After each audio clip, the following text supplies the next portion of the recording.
Le Paris Saint-Germain, un club emblématique du football français, vient de subir un revers majeur.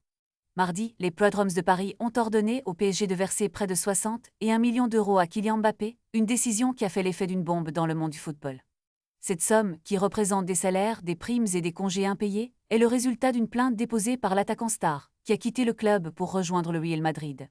Cette décision marque une victoire significative pour Mbappé, qui a dénoncé des irrégularités financières dans son contrat, qui devait s'achever en 2024. Les Prodromes ont non seulement reconnu les droits de l'ancien joueur du PSG, mais ont également assorti leur décision d'une exécution provisoire, ce qui signifie que le club parisien doit effectuer le paiement sans délai, même s'il choisit de faire appel, une situation délicate pour le PSG, qui doit maintenant jongler avec ses finances tout en naviguant dans un climat d'incertitude. Les ramifications de cette décision pourraient avoir des conséquences profondes sur la gestion financière du club, surtout à l'approche d'une période de transfert où chaque euro compte.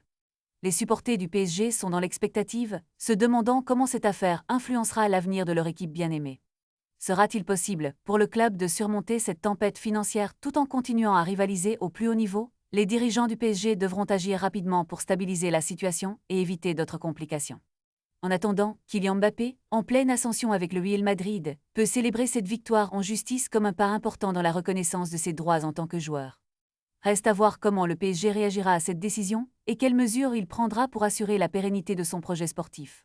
Une chose est sûre, le monde du football observe attentivement les développements de cette affaire, qui pourrait redéfinir les relations entre les joueurs et les clubs à l'avenir.